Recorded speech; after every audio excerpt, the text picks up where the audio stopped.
Okay, so today I wanted to make another short and quick video. I know I've done like 4 recently, but I'm trying to catch up on the weekly challenge, and I wanted to talk about something that just happened a little bit ago. It's on my mind.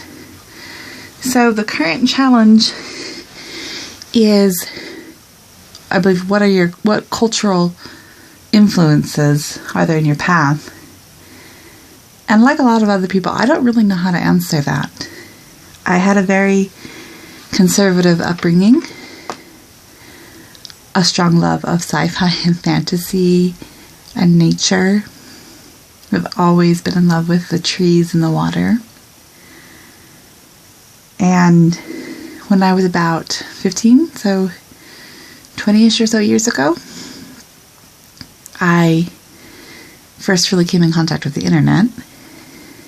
And my contact with other cultures has just blossomed from there.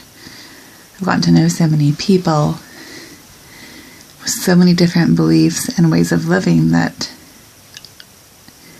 I don't really know how to pin down the strongest influence in my life, culturally speaking. I live in a small farming town. I have since I was 8. Super Christian. I really don't know how to answer this, but I'm enjoying the chance to think about these things. I saw a list posted for both like the first 15 subjects, and some of those are really going to require some thought, which for a person who is new to the path, I think is good for me. Some growth. That didn't even sound right, but I will get better at this, hopefully less awkward and maybe more polished. What I really wanted to talk about was I had this dream last night, and I've been considering a tattoo for over 3 years now, but I haven't been able to pin down what I wanted. I've considered one in memory of our daughter. I've considered various Celtic patterns and Elvish words. And I have a lot on a Pinterest board that are tree themed. And early this morning, I had a dream that I've gotten a tattoo, loved it, and it hadn't hurt as much as my brain says it's going to hurt. And I posted about this on Facebook, and some friends asked what kind of tattoo I'm interested in and told me I should just do it. And so I showed them one, which is a tree with a trunk made out of DNA. Maybe I'll put a picture in of that if I can figure out how to do it. And the branches looked like they were seasonal from winter through fall, which I really liked. And then I came upstairs to do some tarot, listen to some of my YouTube subscriptions. And I sat down and opened my book for the Wildwood Tarot. I was going to do some reading at the beginning, get to know it a little better, and I couldn't concentrate. So I thought I'd pull out my cards. And I just couldn't concentrate on those while listening to my videos, so I just randomly opened my book. And it fell open to the World Tree. And my logical brain says, that's just a nice coincidence. But I started reading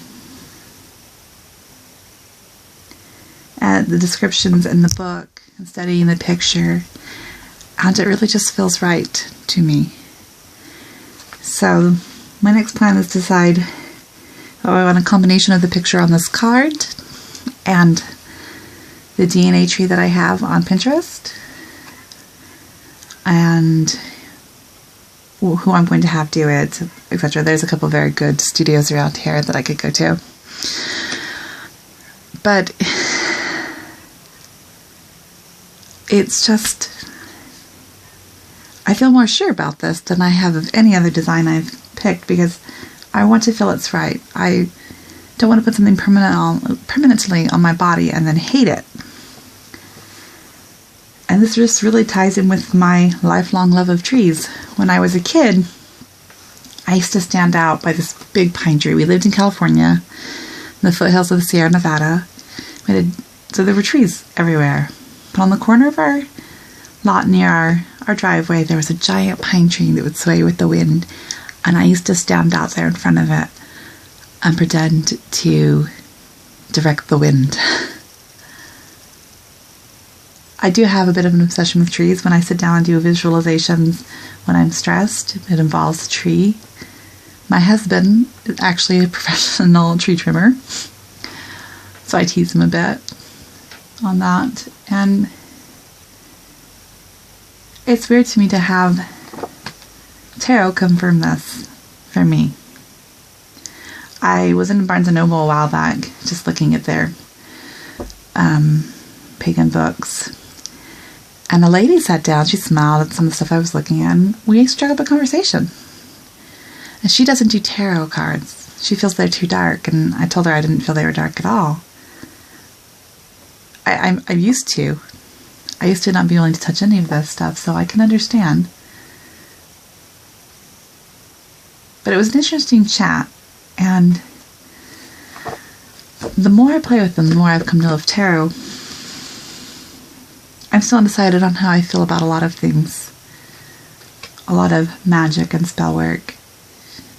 I go back and forth between, this can't be. Scientifically, this just can't be. But feeling so right and fulfilled when I let myself get deeply involved in things. And I'm rambling. I even made myself notes because I didn't want to ramble. And I didn't want to forget something. Anyways, that's what's on my mind. I have a very busy weekend ahead. My youngest is turning 7. And I probably won't make another video until I do one for the next week's challenge. But I just wanted to say that, and I love opinions. That's one of the reasons I put the videos, I've started doing them, is it's a way for me to ask what other people think. So feel free to comment. I'd love it. And that is all. Thank you.